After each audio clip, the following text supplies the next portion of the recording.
Subhanahu wa taala, yaitu agama Islam yang mulia ini. Kemudian sholawat serta salam semoga senantiasa tercurah pada junjungan kita, manusia terbaik Rasulullah Muhammad sallallahu alaihi wasallam, pada keluarga, sahabat dan seluruh umatnya yang loyal dan taat terhadap syariat yang beliau bawa, yaitu syariat Islam yang mulia.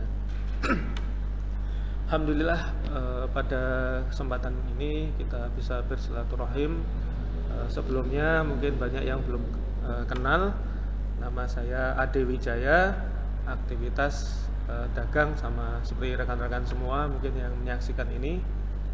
Kemudian di waktu yang lain juga ada kegiatan dakwah di Rumah Sakofah dan di beberapa tempat. Kemudian di Pengusaha Rindu Syariah Jogja juga aktif. Nah, kembali kita melihat apa yang terjadi hari ini, beberapa bulan ini sejak Desember. Allah berikan qadha kepada kita sebuah fenomena yang luar biasa, yang awalnya dianggap remeh, dianggap sepele, akhirnya meluluhlantakkan banyak sendi-sendi perekonomian yang ada di dunia ini, dan tentu imbasnya juga sampai ke kita pada hari ini. Nah, tentunya pada beberapa minggu ini kita dianjurkan untuk mengisolasi diri di rumah, untuk bekerja dari rumah, untuk tidak keluar-keluar, tidak meeting, tidak berkerumun. Ini tentu menimbulkan kesulitan sendiri bagi beberapa pihak dan terutama kaum muslim. Dan tentunya dalam sejarah panjang kaum muslimin di seluruh dunia semenjak Rasulullah diutus, sudah banyak kesulitan dengan berbagai macam bentuknya yang Allah hadirkan pada kehidupan kaum muslimin. Dari zaman ke zaman, kaum muslimin ini sebagai sebuah peradaban sudah sangat matang sebenarnya dalam menghadapi seluruh kesulitan yang Allah hadirkan dalam kehidupan umat manusia. Mulai dari krisis, kemudian perang, kemudian wabah, itu semua sudah selesai, semua sudah ada contohnya. Seperti yang kita tahu sejarah panjang sekitar 13 abad yang lalu, sekitar tahun 17-18 Hijriah, ketika Umar bin Khattab menjadi khalifah. Mungkin kisah ini yang sudah ramai di media sosial kembali diungkap adalah ketika Umar bin Khattab beserta pasukan kaum muslimin ingin pergi ke negeri Syam. Nah, di saat itu terjadi wabah yang sangat luar biasa, yaitu taun Amwas. Wabah yang berasal dari daerah Amwas itu di Syam. Syam itu saat itu tepatnya di dekat kurang lebih 17 kilo dari Masjidil Aqsa, ya, di Palestina. Nah, dalam diskusi yang panjang antara sahabat Ansor dan Muhajirin karena dimintai pendapat oleh Umar, ada dua kubu. Yang pertama kembali ke Madinah, kemudian yang kedua adalah bertawakal dengan tetap masuk ke negeri tersebut. Yang kedua ini diwakili oleh Muaz bin Jabal dan Abu Ubaidah bin Al-Jarrah. Kebetulan beliau juga sebagai wali di negeri Syam. Nah, singkat cerita, Umar memutuskan untuk kembali ke Madinah untuk menghindari bencana yang lebih dahsyat lagi, yaitu terkena wabah. Kemudian ketika diprotes oleh Abu Ubaidah bin Al-Jarrah, apakah engkau ingin lari dari takdir, wahai Umar? Kemudian Umar menjawab, iya, lari dari takdir satu kepada takdir yang lain. Misalkan engkau membawa seekor gembalaan yang kurus, di hadapanmu ada dua lembah, yang satu kering, yang satu subur, kemana engkau akan memilih? Tentu akan memilih di lembah yang subur, dan itu juga takdir Allah Subhanahu wa taala. Kemudian tidak lama berselang, akhirnya yang memutuskan semakin mantap jawaban Umar adalah ketika Abdurrahman bin Auf datang dan menceritakan bahwa Abdurrahman bin Auf pernah mendengar hadis dari Rasulullah bahwa jika suatu tempat ada wabah, maka penduduknya dilarang keluar dan yang dari luar dilarang masuk. Maka Umar bersyukur, alhamdulillah yang telah memberikan kemantapan hati. Kemudian masalah ini juga tidak begitu selesai, karena wabah yang di Ta'un Amwas itu sangat luar biasa. Yang meninggal tuh hampir 20.000 sampai 25.000. Pagi kena, siang meninggal, sore kena, besoknya malamnya meninggal. Itu cepat sekali. Dan saat itu tentunya kualitas medis tidak seperti sekarang ini.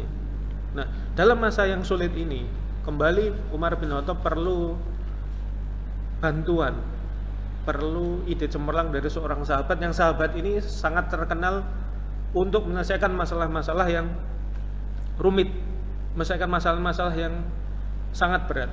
Sahabat tersebut adalah Amr bin As. Banyak orang menjulukinya, jika dia hadir di sebuah tempat maka dialah yang layak jadi pemimpin, karena karakteristik kepemimpinannya luar biasa. Dengan kejeniusan Amr bin As, ya kalau orientalis barat sangat tidak suka dengan Amr bin As, maka dia digambarkan sebagai sosok yang licik, padahal beliau adalah sahabat yang luar biasa dengan kecerdasannya. Maka ketika beliau dipanggil untuk melihat fakta yang terjadi di sana, kemudian beliau membuat sebuah kesimpulan yang luar biasa, simple tapi powerful. Nah, beliau melihat penyebaran virusnya itu karena terjadi kerumunan banyak orang-orang ke pasar, berkumpul. Nah, beliau melihat penyebaran virus terjadi di situ. Maka beliau membuat keputusan seluruh warganya yang di daerah wabah tersebut itu untuk menyingkir ke gunung-gunung, ke lembah-lembah, pokoknya menyingkir, berpisah gitu. Dan kita lihat dalam sejarah tidak waktu lama wabah itu berakhir. Nah, kualitas-kualitas umat Islam saat itu ya seperti itu, mengambil sebuah tindakan yang cepat dan tepat. Nah, ketika kita melihat kesulitan-kesulitan yang dialami saat ini, tentunya ini harus menjadi sebuah hikmah di tengah krisis yang kita alami hari ini akibat pandemi COVID-19, sebuah virus dengan ukuran 125 nanometer tapi berhasil mengguncang dunia. Inilah qada Allah Subhanahu wa taala yang memang sebagai seorang mukmin kita harus menerimanya dengan lapang dada dan memberikan sikap yang terbaik. Karena Allah juga sudah mengabarkan pada kita dalam surat Al-Baqarah ya, 155 sampai 157. Yang kurang lebih saya bacakan artinya. Dan sungguh kami akan berikan cobaan kepadamu dengan sedikit ketakutan, kelaparan, kekurangan harta, jiwa, dan buah-buahan. Dan berikanlah berita gembira kepada orang-orang sabar, yaitu orang-orang yang apabila ditimpa musibah mereka mengucapkan inna lillahi wa inna ilaihi raji'un. Mereka itulah yang mendapat keberkatan yang sempurna dari rahmat Tuhan mereka, dan mereka itulah orang yang mendapat petunjuk. Jadi dalam setiap fase peradaban kaum muslimin, Allah selalu mengajarkan ujian-ujian, dan kita lihat seluruh kaum muslimin selalu berhasil untuk melewati masa-masa itu dengan sikap yang terbaik. Maka kesulitan yang kita alami hari ini harus menjadi ibrah untuk kita, bahwa kita itu sebenarnya manusia itu ya sangat lemah. Sehebat-hebatnya kita, kalau Allah berkehendak dengan satu makhluk yang sangat kecil ya sudah selesai semuanya. Banyak hal yang tidak bisa kita lakukan. Nah, seharusnya ini menjadikan kaum muslimin makin tunduk pada Allah, dan orang-orang belum beriman seharusnya dia semakin tunduk bahwa pencipta itu ada, Allah itu ada. Kalau Allah berkehendak itu sangat mudah untuk meluluhlantakkan dunia, untuk membuat segala sesuatu menjadi lebih baik pun sebaliknya sangat mudah begitu. Maka sikap yang pertama kita adalah ridho atas qada, atas ketetapan Allah Subhanahu wa taala. Tentunya tidak hanya sekedar menerima kemudian pasrah, tapi memberikan sikap yang terbaik. Tentu karena ini masalah penyakit, sebagai individu kaum muslimin ya kita harus tetap ikhtiar sebaik mungkin untuk menghindari, untuk mencegah agar kita tidak tertular oleh virus ini dengan sering cuci tangan. Misalkan rekan-rekan masih sering harus keluar, kalau tidak punya hand sanitizer ya sering bawa sabun plus air aqua di dalam mobil atau disiapkan di motor, sehingga mudah untuk cuci tangan di semua tempat yang dilalui.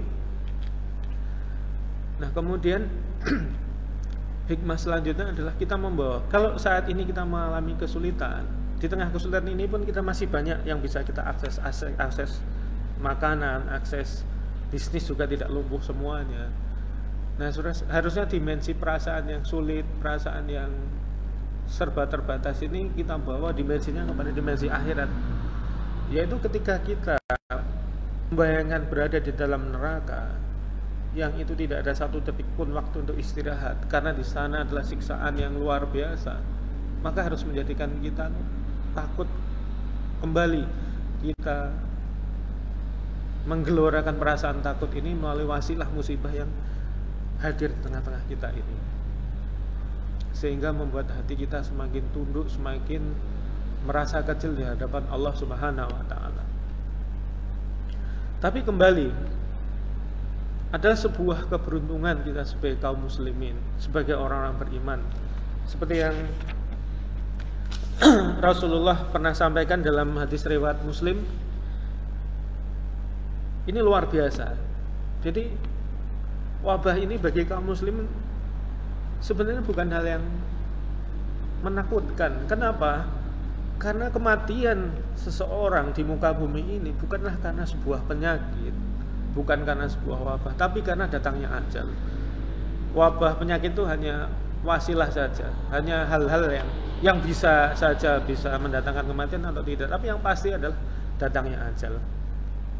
Maka dari itu kita tidak perlu takut berlebihan.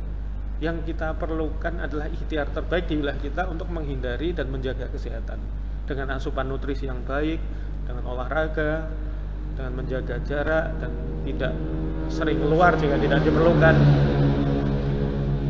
Nah, tapi apapun yang terjadi di dalam kehidupan kaum muslimin, Rasulullah sudah mengabarkan itu semua adalah luar biasa. Beliau bersabda, sungguh menakjubkan urusan orang yang beriman, karena seluruh urusannya merupakan kebaikan baginya. Jika mendapatkan kesenangan dia bersyukur, maka syukur adalah kebaikan baginya. Jika ditimpa kesulitan ia bersabar, maka sabar itu merupakan kebaikan baginya. Hal seperti ini tidak akan didapati pada seseorang kecuali orang beriman. Dan Masya Allahnya, Alhamdulillah kita sebagai kaum muslimin ini dua-duanya luar biasa, maju kena, mundur kena, maju kena pahala, mundur kena pahala. Dapat kesenangan dia bersyukur dapat pahala, dapat kesulitan, dapat kesempitan dia bersabar dan dapat pahala semua. Karena kembali bahwa hidup kita itu hanya sebentar. Paling lama berapa sih? 60-70 tahun. Kalau dikonversi di akhirat paling hidup kita ini 2 menit 1 detik. Tidak lama. Tapi tidak lama ini menentukan kehidupan yang abadi nanti, abadi di neraka atau di surga. Itu ditentukan pada kehidupan yang sebentar ini. Nah, jika yang kita perlukan untuk kembali pada kehidupan yang abadi di akhirat kelak, itu adalah pundi-pundi pahala, dan esensi hidup kita adalah ketaatan pada Allah, dan Allah memberikan pahala dalam setiap ketaatan, ya tidak ada masalah sama sekali secara hakikat. Kesulitan-kesulitan yang menimpa kita dalam hidup kita sebagai seorang yang beriman, itu juga akses pahala, itu adalah jembatan mendapat pahala. Karena yang kita butuhkan untuk kembali nanti ya argo-argo pahala itu. Jadi sebagai seorang muslim, seorang beriman, tidak boleh mencaci maki keadaan seperti ini, datangnya wabah segala macam, kan ini qada Allah, ketetapan. Kita harus memberikan sikap yang terbaik. Kita mensyukuri dalam kondisi ini, tentunya kita masih banyak hal yang bisa kita syukuri. Kita harus mencari itu. Nah, kisah yang luar biasa yang bisa kita ambil hikmahnya dari kesabaran adalah kisahnya salah seorang sahabat Rasulullah yang hidupnya paling akhir ya, namanya Abu Kilabah. Jadi kisah ini banyak dinukil, kisah ini ceritakan diambil dari kitab As-Siqotnya Imam Ibnu Hibban. Dalam kisahnya, seorang bernama Abu Ibrahim atau Abdullah bin Muhammad, beliau suatu saat harus menjaga keperbatasan di tepi pantai di daerah Mesir, namanya daerah Aris. Ketika dia melakukan perjalanan jauh hinggalah sampai pada sebuah gurun pasir, dan di situ dia menemukan sebuah tenda yang lusuh, yang begitu jelek. Nah, ketika melintasi itu dia mendengar suara yang luar biasa, suara seorang kakek tua yang berdoa, Allahumma auzi'ni an ashkura nikmatikallati wa faddalani ala katsiri man khalaqa tafdila. puji syukur pada Allah atas segala kenikmatan, dan sungguh Allah telah melebihkanku dari hambanya yang lain. Karena penasaran, Abdullah bin Muhammad atau Abu Ibrahim ini hanya turun dan menengok, masuk ke dalam kemah tersebut. Dan luar biasa yang didapati adalah seorang kakek tua yang matanya buta, tangannya buntung, kakinya buntung. Ini kan luar biasa sekali.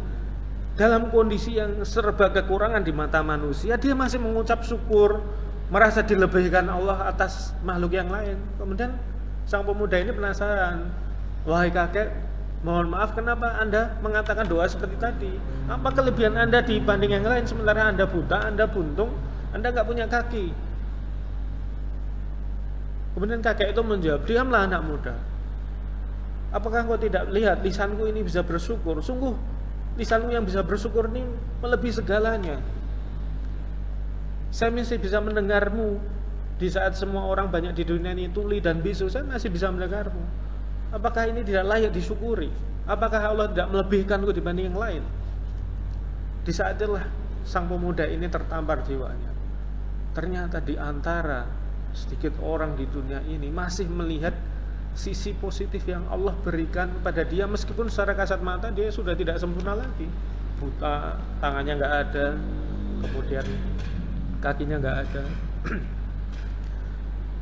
Nah kemudian kakek itu menyampaikan sesuatu, wahai anak muda, karena engkau sudah masuk ke kemahku, saya mau minta tolong pada engkau. Banyak beberapa hari ini anakku yang selama ini ngurusi aku, membutuhkan aku, ngasih makan aku, ini sudah nggak pulang lagi, tolong carikanlah dia.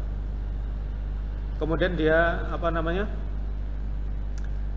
bersedia membantu, ya. Wahai kakek, saya bantu, karena membantu orang sepertimu adalah sebuah penghargaan yang luar biasa. Kemudian dia berjalan dengan sekuat tenaga sejauh yang bisa dia cari.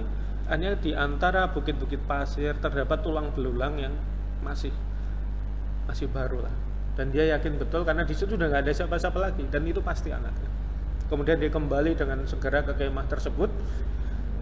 Kemudian dia bingung mau menyampaikan gimana lagi, ini beliau sudah dalam kondisi yang terpuruk seperti itu. Kalau dikasih tahu anaknya yang selama ini ngurusi beliau meninggal, khawatir akan tambah menyakitkan. Kemudian dia mencari ide, apa yang kata yang tepat. Kemudian beliau tiba-tiba terpikir kisahnya Nabi Ayub. Nah itu yang akan menjadi pembanding kepada kakek tadi. Assalamualaikum wahai kakek. Waalaikumsalam. Gimana kondisi anak saya? Apakah kamu menemukannya? Sebelum saya jawab, saya tanya dulu, apakah Anda tahu kisah Nabi Ayub? Tentu tahu. Beliau, bagaimana keadaan beliau? Beliau adalah Nabi dengan ujian yang luar biasa. Anaknya meninggal dalam satu waktu, seluruh hartanya habis terkena banjir sehingga dalam semalam dia miskin. Kemudian seluruh tubuhnya kena penyakit bertahun-tahun, dan dia bersabar atas semua itu. Kira-kira Allah lebih mencintaimu atau Nabi Ayub? Kakek itu menjawab, tentu Nabi Ayub. Abu Ayub lebih sulit daripada saya. Lalu apa maksudmu anak muda menyampaikan ini? Saya ingin menyampaikan bahwa anakmu sudah meninggal dimakan serigala yang berada di gurun pasir ini. Kemudian kakek tersebut mengucapkan innalillahi wa inna ilaihi raji'un. Kemudian mengucap alhamdulillah, puji syukur pada Allah yang telah memberikan keturunanku yang tidak pernah bermaksiat. Karena anaknya begitu soleh menjaga bapaknya. Kemudian tiba-tiba beliau tersedak, kemudian mengucap kalimat tauhid la ilaha illallah, dan beliau wafat. Nah ketika wafat, Abdullah bin Muhammad ini bingung karena dia sendiri kan. Bagaimana harus memandikan, harus mengkafani, harus menguburkan. Akhirnya dia keluar melihat, siapa tahu di luar ada yang lewat. Ternyata betul, ada segerombolan pasukan berkuda dengan pakaian berwibawa seperti pasukan istana begitulah. Kemudian beliau memanggil orang-orang tersebut, wahai fulan, bisa bantu nggak? Saya ini ada saudara kita yang meninggal, barusan meninggal, saya perlu mengurus jenazahnya. Kemudian 4 orang yang naik kuda tersebut datang membantu, kemudian masuk ke tenda. Yang meninggal siapa? Sahabatku. Saya juga nggak tahu, saya barusan saja kenal beliau hari ini. Kemudian setelah dibuka penutup wajahnya, Semua itu bertakbir, orang tadi bertakbir, Allahu Akbar, kemudian masing-masing mencium kening beliau. Sang pemuda itu heran, siapa ini? Apakah kalian kenal orang ini? Gitu. Ditanya bilang, apa kamu nggak kenal ini? Yang nggak kenal. Beliau ini sungguh matanya selalu menjaga dari yang diharamkan, sungguh tubuhnya selalu digunakan untuk bersujud pada Allah di saat seluruh manusia itu tertidur. Dan ketahuilah ini adalah orang soleh yang selama ini kita cari. Beliau ternyata menyendiri di sini karena lari dari khalifah, karena beliau dipaksa ingin menjadi qadhi, tapi beliau tidak mau. Beliau tidak mau kehidupan dunia itu merasuki beliau, sehingga beliau menyendiri di sini. Itulah ini adalah salah satu sahabat Rasulullah yang akhir, namanya Abu Kilabah. Dan setelah diurusi jenazah beliau dimakamkan secara syar'i, kemudian di malam harinya Abdullah bin Muhammad ini, Abu Ibrahim ini bermimpi ketemu dengan Abu Kilabah ini dengan pakaian yang luar biasa, pakaian hijau sutra di surga dengan nama-nama yang indah yang sangat dihormati beliau. Kemudian bertanya, apakah engkau kawanku yang tadi siang meninggal? Iya benar, saya adalah kawanmu. Bagaimana engkau bisa mendapat kedudukan seperti ini? Kemudian Abu Kilabah menjawab, sungguhnya di surga ini banyak tingkatan-tingkatan yang luar biasa, yang hanya bisa didapat dengan kesabaran dan kesyukuran. Sabar ketika mendapat musibah dan syukur ketika mendapat kelapangan. Dan ini adalah hikmah yang bisa kita ambil dari Abu Kilabah. Di saat kesulitan, di saat kita mengalami keterbatasan di antara manusia yang lain, kita harus wajib tetap melihat anugerah Allah yang berikan pada kita yang luar biasa. Pasti ada, tidak mungkin tidak ada. Itu adalah kisah-kisah yang menakjubkan dari Abu Kilabah. Nah, kembali lagi sebagai seorang pengusaha, mungkin juga ada teman-teman yang sudah lama menjalankan bisnis. Tentu pasti ada masa-masa sulit, masa-masa krisis seperti ini. Apalagi sekarang dolar sudah merangsek di angka 16.300-an ya. Nah, tentu banyak dampak di lini bisnis yang lain. Nah, tentu ini harus semakin mendekatkan kita kepada Allah, karena kunci rezeki itu bukan pada barang yang kita jual, bukan aktivitas kita sendiri dalam berwira swasta atau berbisnis. Rezeki itu ada di tangan Allah, dan rezeki itu tidak akan pernah tertukar dan tidak akan pernah hilang. Dan jangan pernah menggadaikan keimanan, jangan pernah menggadaikan ketaatan kita pada Allah untuk sesuatu yang sebenarnya sudah dijamin. Rezeki itu pasti sudah dijamin, tetapi kematian, status kematian kita, apakah beriman atau tidak, itu Allah tidak jamin. Allah berikan kebebasan pada kita. Nah, sementara banyak orang khawatir terhadap rezeki, sehingga banyak yang akhirnya terjerumus pada bisnis-bisnis yang tidak halal, atau melakukan tindakan-tindakan yang melanggar syariat, karena kekhawatiran akan hilangnya rezeki. Sementara dia tidak khawatir akan status kematian yang akan dia hadapi. Dia tidak sadar ketika dia mau korupsi, atau ketika mau merampok, atau ketika melakukan transaksi yang haram, apakah dia lupa bahwa ajal itu bisa datang saat itu juga? Kematian itu dirahasiakan Allah. Ajal itu adalah sebuah kematian yang dirahasiakan, justru sebagai wujud kasih Allah, agar kita berhati-hati dalam hidup kita, bahwa setiap detik itu kemungkinan untuk dicabut nyawa itu ada. Harusnya ketakutan kita terhadap datangnya ajal melebihi ketakutan kita terkena virus corona. Karena orang yang terkena corona tidak semuanya meninggal, bisa sehat, bisa sembuh. Tapi orang yang sudah kena ajalnya tidak bisa mundur sedetik pun. Dan untuk urusan dunia ini, kita patut belajar pada sahabat Rasulullah SAW yang mungkin jarang diceritakan nama beliau ya. Nama beliau adalah Abdullah bin Huzafah. Beliau satu-satunya sahabat yang pernah ketemu dua raja dari dua peradaban besar yang mengapit Islam saat itu, yaitu Persia dan Romawi. Di tahun ke-6 Hijriah, tahun ke-6 setelah Daulah Islam berdiri di Madinah, Rasulullah mengumpulkan 6 orang terbaik untuk memberikan surat beliau kepada raja-raja di sekitar Jazirah Arab. Nah, salah satu yang dipilih adalah Abdullah bin Huzafah, yang beliau diutus Rasul untuk menyerahkan surat Yadan Biyadin dari tangan ke tangan, dari tangan beliau kepada Raja Kisra langsung. Itu adalah Abdullah bin Hudzafah. Dan pertemuan beliau dengan Raja Romawi adalah ketika beliau mengikuti sebuah jihad di masa kekhilafan Umar bin Khattab. Saat itu khalifahnya adalah Umar bin Khattab. Beliau dan pasukannya itu sempat tertawan.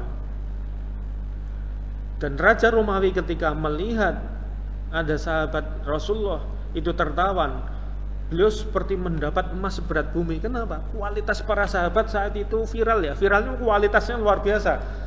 Jadi sosok manusia yang istimewa. Akhlaknya, keberaniannya, kekuatannya itu sangat mahal. Maka kemudian raja memerintahkan prajuritnya, Raja Romawi, untuk dibawa ke hadapannya. Nah, saat itulah seorang Abdullah bin Hudzafah ditawari sebuah pencapaian yang ingin capai seluruh umat manusia dalam berikhtiar, dalam bekerja, berdagang segala macam, yaitu harta dan tahta. Harta yang tidak terbatas, tahta, sebuah penghargaan dalam peradaban yang sangat dihormati, itu diberikan pada Abdullah bin Hudzafah. Maka raja menawarkan, wahai Abdullah, engkau ikut agamaku, separuh pemerintahan Romawi untukmu.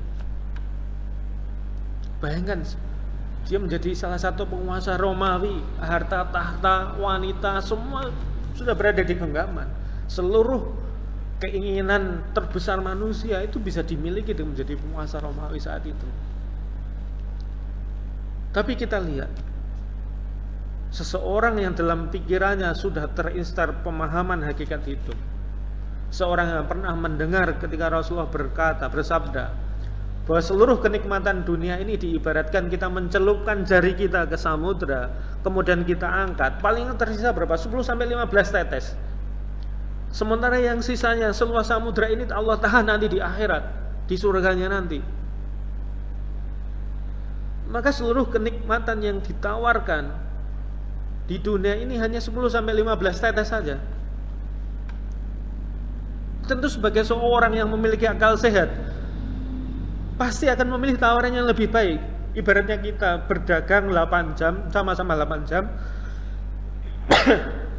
mau milih penghasilan 100 juta atau 500 juta, sama-sama kita bisa lakukan.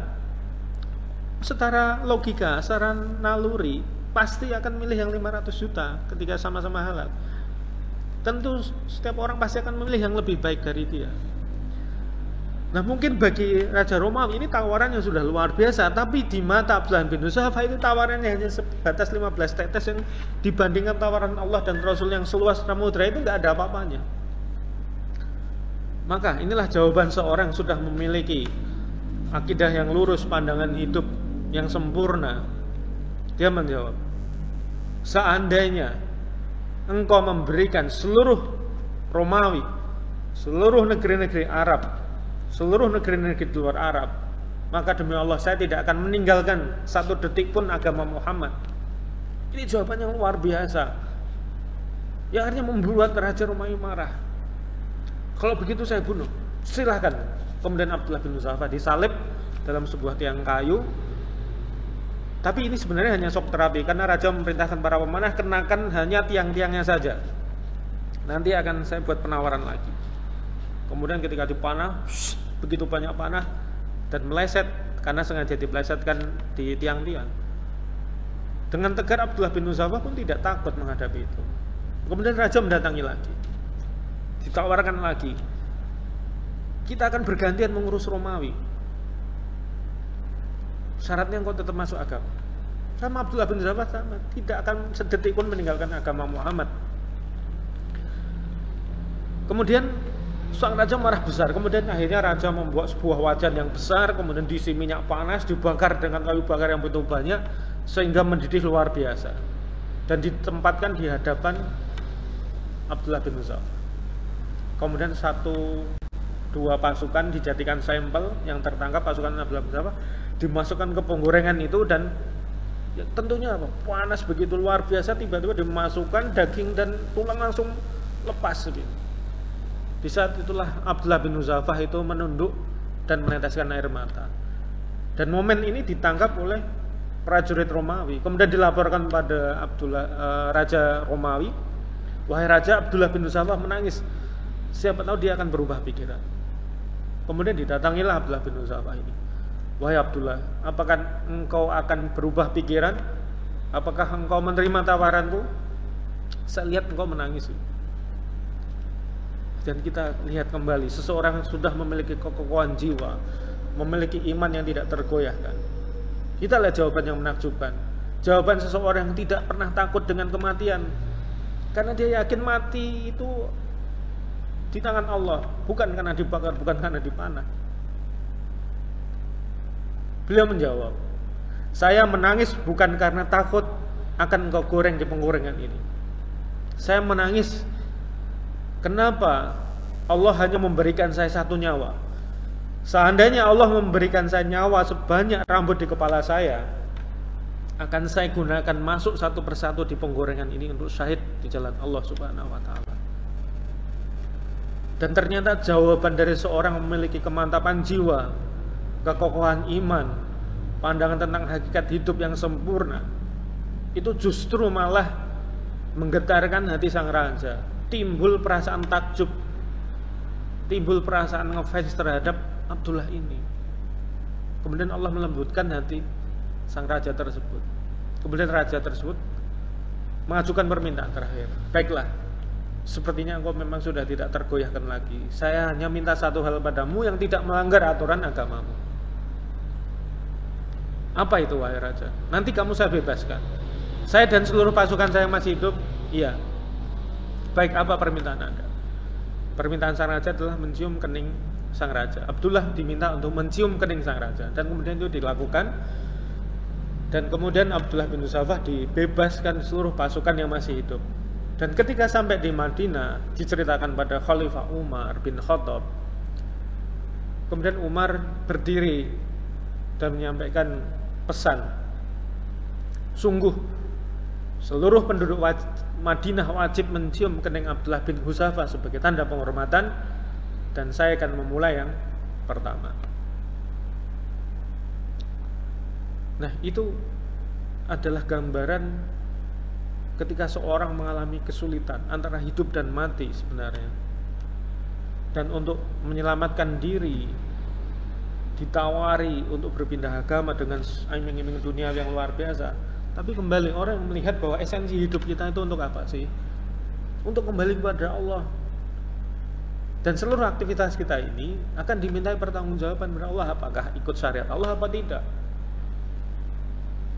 Ini yang paling penting. Maka ketika kita menjalani kehidupan ini, Allah hadirkan sesuatu yang kita sukai dan tidak kita sukai, itu dalam pandangan orang beriman sama aja. Sama-sama baiknya, sama-sama mendatangkan pahala. Ketika lapang dia bersyukur, ketika dia mendapat kesempitan dia bersabar. Esensinya sama, dapat pahala. Ibaratnya kita masuk ke rumah makan, kita pengen makan bebek manggangnya enak, ada seorang pelayan yang antar, wajahnya mungkin nggak ganteng, jelek, padahal sama-sama ngantar bebek. Oh nggak mau, saya maunya yang ganteng aja. Yang ganteng juga ngantar barang yang sama, kan sebenarnya sama. Dalam hidup kita juga sama. Sebagai seorang beriman, maka Rasulullah tadi dalam sebuah hadisnya sungguh menakjubkan kehidupan kaum orang beriman itu. Dapat lapang, bersyukur itu baik, dapat kesempitan, bersabar itu baik, dua-duanya baik. Kenapa? Sama-sama menghasilkan pahala. Karena pahala ini akan menjadi bekal kita di akhirat nanti, arbo pahala ini.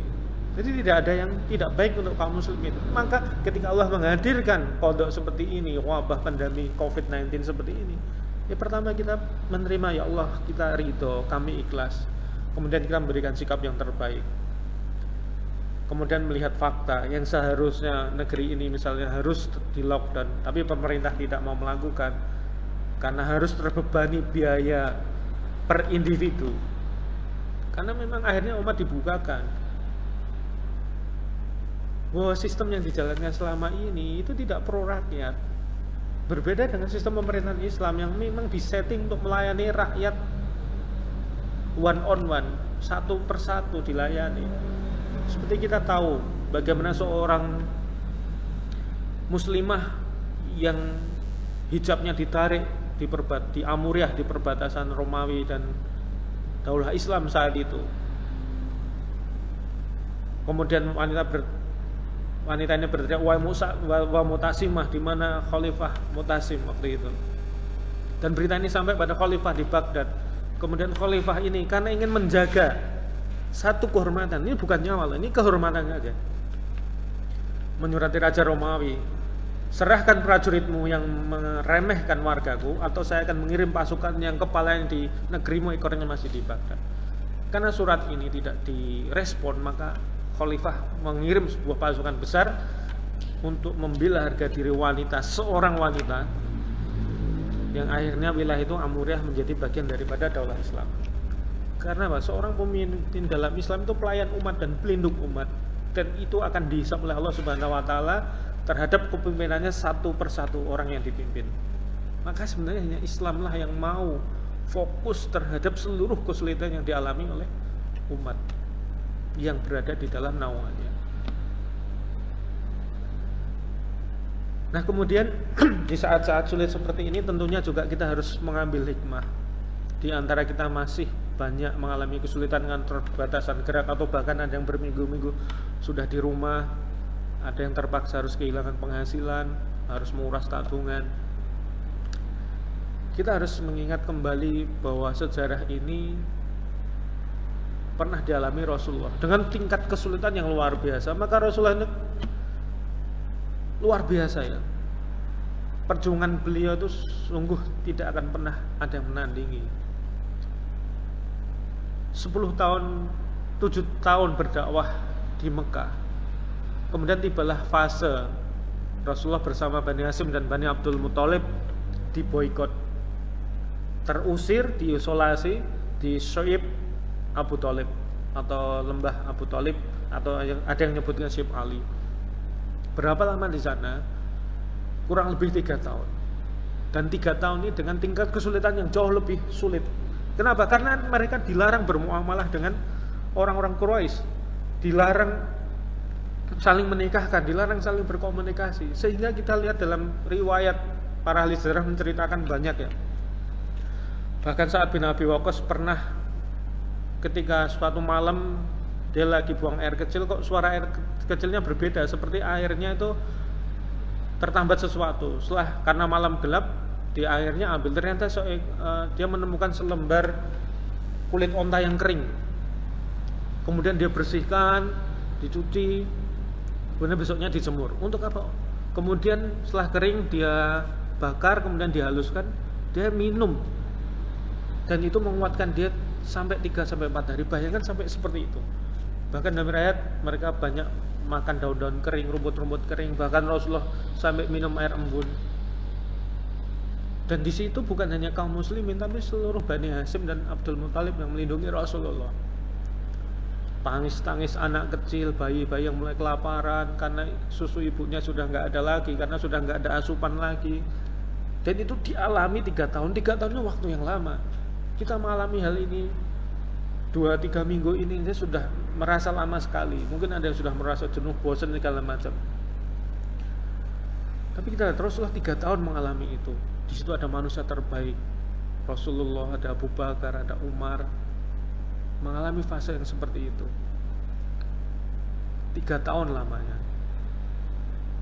Tapi sebagai kaum muslimin, sebagai orang yang beriman, kita harus positive thinking, berhusnuzon pada Allah Subhanahu wa taala. Pasti Allah sedang menyiapkan sesuatu di balik ini semua. Pasti Allah akan memberikan surprise pada kaum muslimin yang tidak lama lagi. Seperti juga Allah memberikan surprise kepada Rasulullah.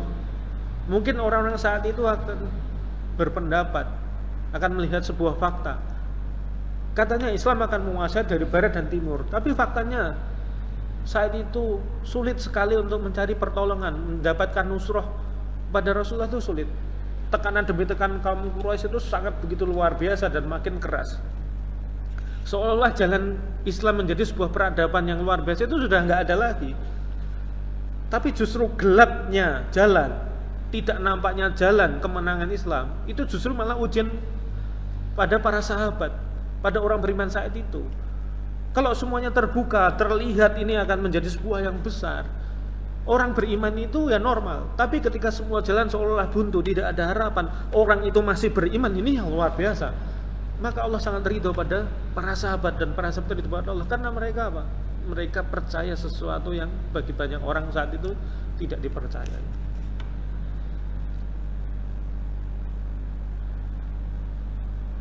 Nah, di antara kegelapan yang luar biasa dialami Rasulullah dan para sahabat, kesulitan yang luar biasa yang mustahil kita alami hari ini, mereka terus bersabar, tidak mundur untuk terus mendakwahkan Islam, tidak berhenti, tidak menyerah di tengah kesulitan yang ada.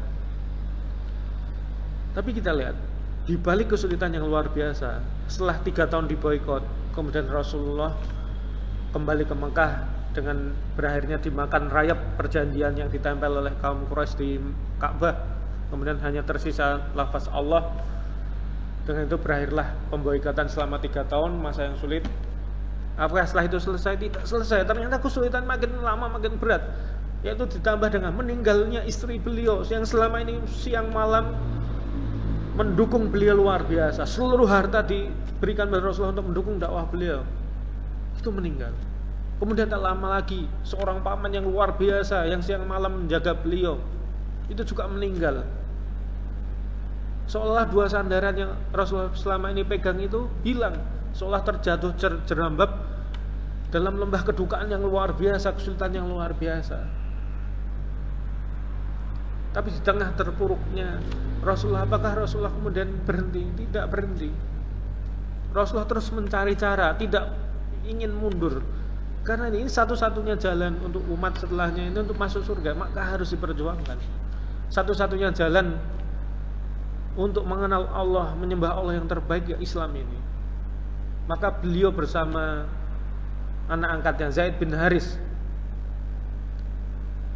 beliau mencari jalan ke Taif, 60 kilo dari Mekah, naik di dataran tinggi, melakukan perjalanan 4 hari yang tidak mudah. Perjalanan yang sulit selama 4 hari hanya untuk terus mendakwahkan Islam. Ketika Makkah dan sekitarnya sudah bebal untuk menerima dakwah, Rasulullah tidak pernah menyerah. Dia cari jalan yang lain.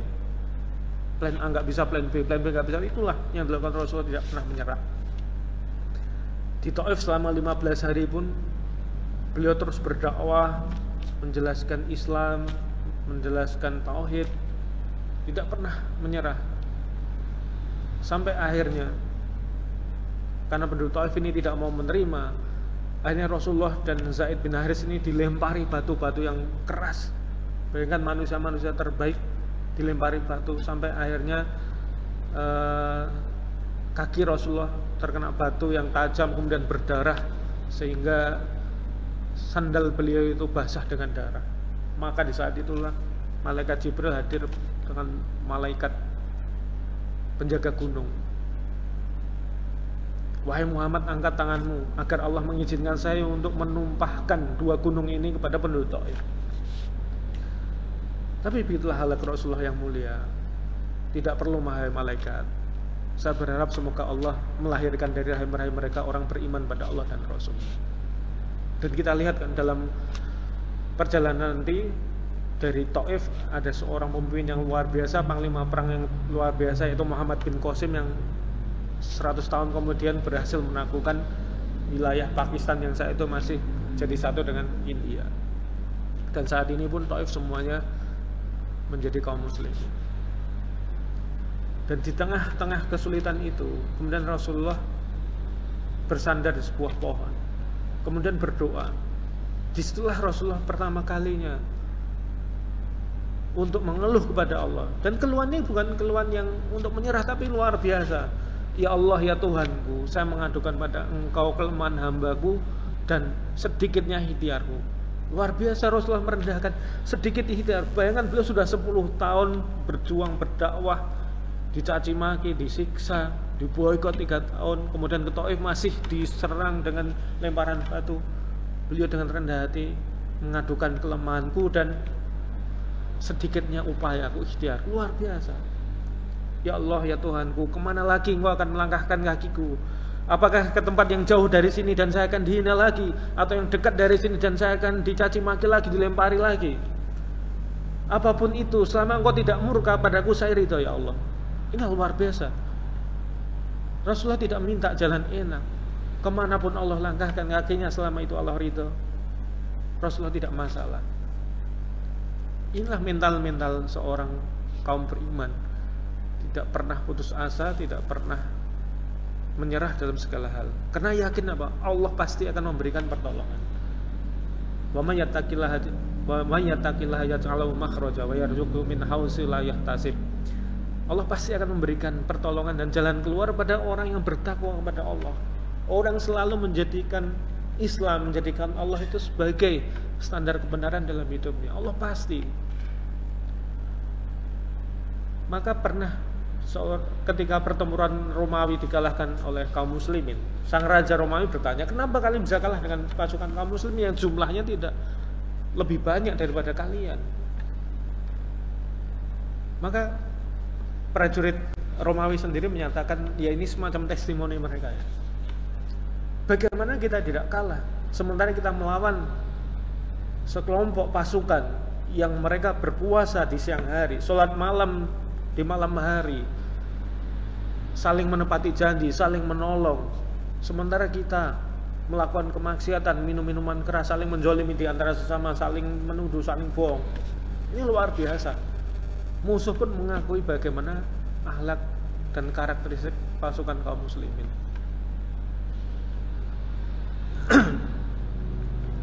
Nah, inilah beberapa kisah yang mungkin bisa menjadi penyemangat kita, bahwa apapun bentuk kesulitan yang Allah hadirkan, bisa jadi krisis ekonomi, adanya wabah, adanya penyakit, adanya macam-macam nanti yang Allah berikan, itu kita harus menyiapkan diri dengan perasaan ridho bahwa ini ketetapan Allah. Kita harus memberikan sikap yang terbaik, yaitu ridho dan sabar, dan melakukan ikhtiar terbaik untuk lepas dari kesulitan ini.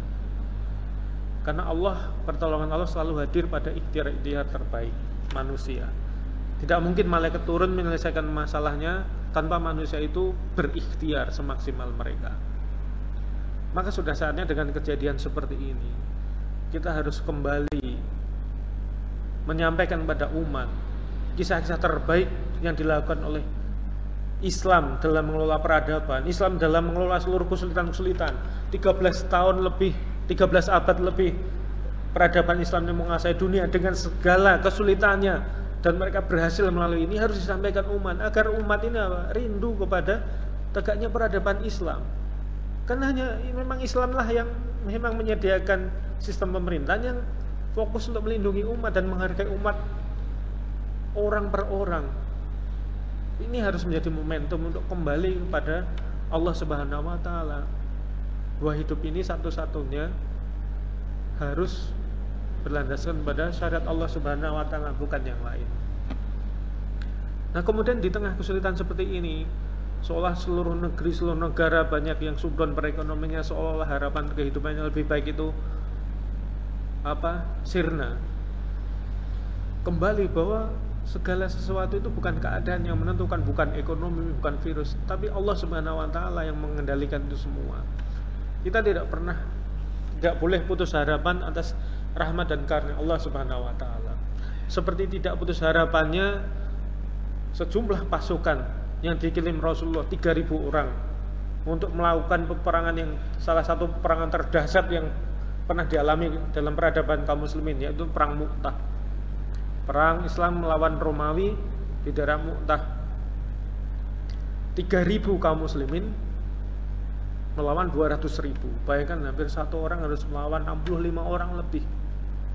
Nah, ketika di pertengahan jalan, intelijen kaum muslimin menyampaikan kepada pasukan yang saat itu Rasulullah sejak awal sudah menunjuk 3 panglimanya langsung.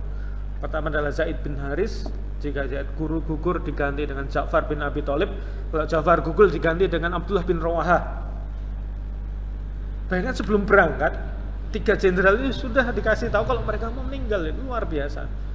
Maka mereka sebelum berangkat sempat menangis. Kenapa? Menangis bukan karena takut, tapi kenapa diberikan penghargaan yang luar biasa. Nah, ketika di pertengahan jalan kaum muslimin mendengar bahwa jumlah mereka tuh 60 kali lipat lebih besar daripada mereka, di saat itulah mereka berunding. Ada yang berunding, ada yang mengusulkan minta surat pada Rasulullah untuk menambah pasukan, ada yang mengusulkan untuk kembali. Tapi kemudian di situ ada seorang lelaki terbaik, salah satu sahabat terbaik, seorang penyair hebat dari kalangan Ansor, yaitu Abdullah bin Rawahah. Kemudian dia berdiri dengan orasinya yang luar biasa yang menyemangatkan. Kemudian beliau mengingatkan, kita berperang ini bukan karena jumlah, kita berperang ini karena Allah ingin mensyiarkan agama Allah, yang dengan Islam ini Allah telah membawa kita dari kegelapan menuju cahaya, dari kehidupan jahiliyah kepada kehidupan yang diridhoi Allah Subhanahu wa taala. Maka pilihannya dua, yang menang atau kita mati syahid. Maka seluruh pasukan akhirnya panas terbakar untuk membenarkan apa yang disampaikan Abdullah bin Rawahah. Akhirnya mereka berangkat karena mereka yakin bahwa kemenangan itu hak prerogatif Allah. Kehidupan yang lebih baik itu hak prerogatif Allah, bukan karena jumlah pasukan, bukan karena senjata. Tapi mereka tetap melakukan ikhtiar terbaik, persiapan dan strategi yang luar biasa. Nah, ketika pertempuran yang begitu hebat itu terjadi, Zaid bin Haris masuk sebagai pemimpin pasukan, menerobos jantung pertahanan musuh, akhirnya gugur. Kemudian bendera pemimpinan itu Aliwa itu diambil oleh Ja'far. Kemudian Ja'far terpotong tangan kanannya, pegang tangan kirinya, potong lagi, kemudian diapit dengan sisa tangan yang ada. Kemudian singkat cerita meninggal juga. Kemudian Abdullah bin Rawahah menggantikan. Kemudian bertempur dengan sekuat tenaga. Nah, akhirnya beliau juga wafat. Nah, kemudian seorang kaum muslimin mengambil bendera itu dan mengatakan, wahai kaum muslimin, pilih pemimpin kalian. Setelah jenderal terbaik Rasulullah ini wafat, maka dipilihlah seorang sahabat yang terbaik, yang tidak pernah kalah dalam medan perang manapun, baik sebelum masuk Islam atau setelah masuk Islam, yaitu Khalid bin Walid. Kemudian dengan strategi yang luar biasa Khalid, akhirnya perang itu berhasil diatasi oleh kaum muslimin, berhenti. Nah, kita lihat akhir dari permainan ini. Kalau menurut saya yang menang ya kaum muslimin, meskipun berbeda pandangan ya ulama. Karena dari sisi jumlah dan korban, ini kaum muslimin luar biasa. 3.000 kaum muslimin melawan 200.000. Musuh 200.000 itu yang meninggal 20.000 orang. Sementara kaum muslimin 3.000 hanya sekitar 12 atau 17 orang meninggal. Ini kalau tidak karena pertolongan Allah, ini mustahil.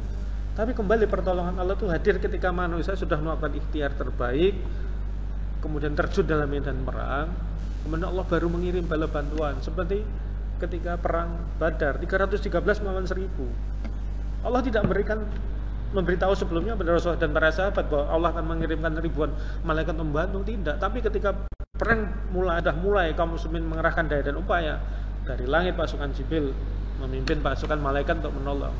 Maka pertolongan Allah itu pasti dan akan datang tepat pada waktunya. Jadi di tengah kesulitan ekonomi dan sebagainya ini, kita harus punya harapan Allah akan menolong kita dengan tetap kita melakukan ikhtiar terbaik yang bisa kita lakukan. Ketika kita mengalami kesulitan ekonomi, kita tidak usah mengadu ke mana-mana dulu lah. Kita bersujud pada Allah, kita memohon Allah akan memberikan ide, memberikan ilham. Baru nanti sharing dengan yang lain, itu silahkan sebagai menjalankan sunatullah. Tapi harapan pertama, sandaran pertama itu hanya pada Allah.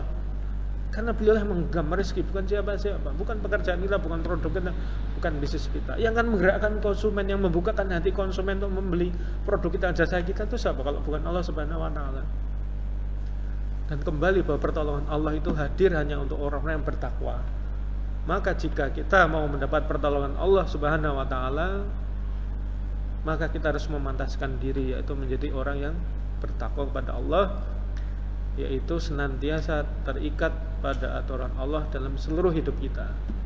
Maka Umar waktu itu pernah bertanya kepada sahabat Khubab bin Al-Arad, sahabat yang ahli Quran, wahai Khubab, apa takwa itu? Kemudian beliau menjawab, wahai Umar, apakah engkau pernah berjalan sebuah jalan yang banyak durinya? Ya tentu pernah. Apa yang kamu lakukan? Ya saya berhati-hati. Itulah hakikat takwa. Nah, kita akan menjadi orang bertakwa kalau dalam hidup kita itu selalu muncul perasaan hati-hati, tidak asal tabrak, tidak asal hajar. Ketika mendapat peluang, perasaan hati-hati muncul, ini halal atau haram, Allah ridho atau tidak, ini melanggar aturan syariat atau tidak. kemudian mendapat tawaran-tawaran yang lain, itu harus Islam menjadi screening awalnya. Pastikan kita memilih segala sesuatu yang diridhoi Allah Subhanahu wa taala dalam seluruh aktivitas hidup kita. Nah, itulah yang membuat kita harus tetap punya harapan. Kenapa? Allah masih ada. Mudah sekali Allah untuk mengembalikan sebuah keadaan, itu sangat mudah sekali. Menciptakan alam semesta, dunia akhirat ini sangat gampang. Apalagi menolong kita dalam tengah-tengah kesulitan seperti ini. Maka ini pesan untuk diri saya sendiri dan rekan-rekan semua, agar tetap tidak pernah kehilangan harapan, karena Allah itu terus ada. Allah ini abadi. Allah selalu ada. Tinggal kita memohon pada Allah untuk menjaga kita agar tetap dalam koridor ketakwaan.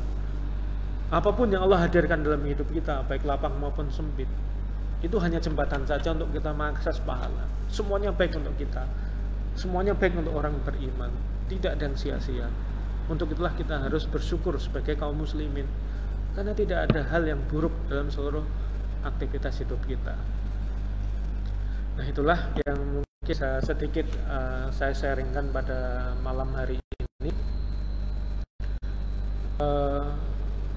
Itu yang di tengah-tengah kesulitan kita tidak boleh putus harapan. Pertama, kita harus menerima ridho atas qada Allah Subhanahu wa taala, kemudian kita memberikan sikap yang terbaik sesuai dengan syariat Islam, terus bertawakal, terus berikhtiar, dan terus mendakwakan Islam, memanfaatkan momentum ini untuk memperkenalkan bagaimana Islam mengatasi seluruh problematika umat yang dihadapi seluruh kesulitan manusia. Peradaban Islam setelah 13 abad ini pernah mengalami dan berhasil menyelesaikan semua. Apalagi masa kekhilafan Umar bin Abdul Aziz, beliau hanya memimpin kaum muslimin sebagai khalifah 29 bulan. Padahal saat itu negara yang dipimpin daulah Islam saat itu sangat besar, yang mungkin kalau dikonversi sekarang lebih daripada 20 negara. Tidak ada televisi, tidak ada internet, tidak ada pesawat, tidak ada kereta, tidak habis. Beliau berhasil memakmurkan rakyat sampai tingkatan orang per orang tidak berhak menerima zakat. Hanya 29 bulan saja. Karena beliau menerapkan apa yang Allah turunkan di muka bumi ini. Karena Allah yang memberikan pertolongan yang mudah untuk melakukan itu semua. Dan sudah saatnya dengan momen ini kita kembali merasa kerdil di hadapan Allah, dan kita harus kembali pada aturan main yang sudah Allah tentukan. Kenapa? Karena Allah lah satu-satunya yang berhak disembah, dan kehidupan seluruhnya yang kita lalui dari bangun tidur sampai tidur lagi, sudah saatnya kita kembalikan kepada aturan main yang sudah Allah turunkan dengan risalah yang diwahyukan kepada Rasulullah Muhammad SAW. Baik, mungkin itu masih ada waktu sekitar 10-15 menit. Kalau ada yang di-sharingkan atau ditanyakan, silahkan.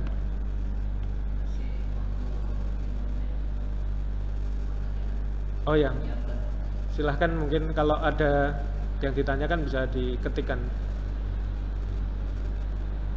Ini di YouTube ya, Mas? Ya, pertanyaannya. Iya.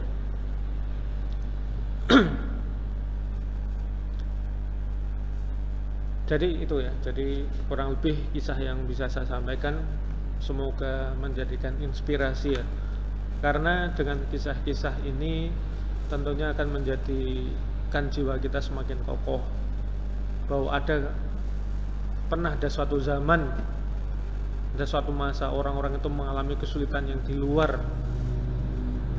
apa yang kita alami sekarang, dan mereka berhasil. Dan tentunya kita punya semangat, punya motivasi mudah untuk melalui semua ini, tentunya dengan hanya bersandar pada Allah Subhanahu wa taala, dengan harapan pertolongan Allah hadir, dan pertolongan hadir hanya untuk orang yang bertakwa. Dan orang yang bertakwa adalah orang yang menjalankan syariat Allah Subhanahu wa taala dalam seluruh aktivitas kehidupan kita. Karena Islam adalah sistem hidup. Islam bukan hanya saja aturan ritual ibadah, tapi seluruhnya ada. Sistem pemerintahan, sistem politik, sistem hubungan luar negeri, sistem ekonomi, semua sudah lengkap. Karena Islam sudah sempurna, maka tidak ada lagi agama, tidak ada lagi nabi setelah Muhammad, karena risalahnya sudah sempurna. Semua sudah ada, tinggal kita mau ambil atau tidak, itu aja yang jadi masalah.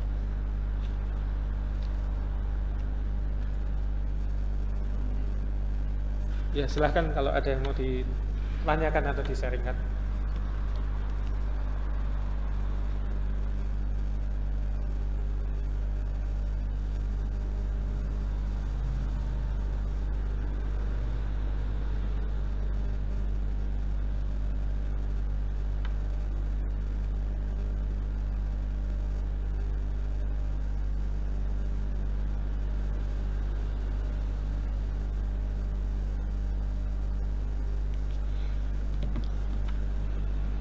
Belum ada, Mas?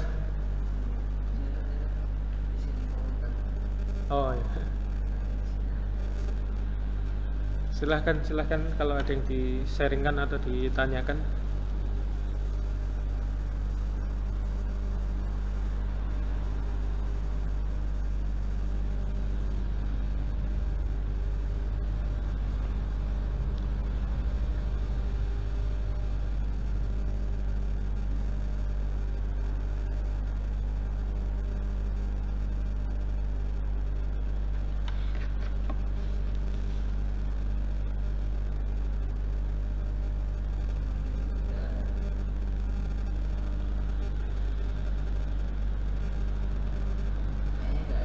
Oh ya. Baik, mungkin kalau sudah tidak ada yang ditanyakan, kita cukupkan. Itu yang mungkin bisa saya sampaikan pada malam hari ini. Semoga bisa menjadi inspirasi untuk kita semua untuk kembali ketundukan kita hanya kita serahkan pada Allah Subhanahu wa taala. Semoga Allah memudahkan seluruh aktivitas rekan-rekan semua yang ada di rumah, yang ada di seluruh Indonesia dan seluruh kaum muslimin di seluruh negara manapun. Allah mudahkan ikhtiarnya, Allah berikan kesabaran atas semua yang Allah hadirkan, kesulitan yang Allah hadirkan, Allah berikan kekuatan kesabaran.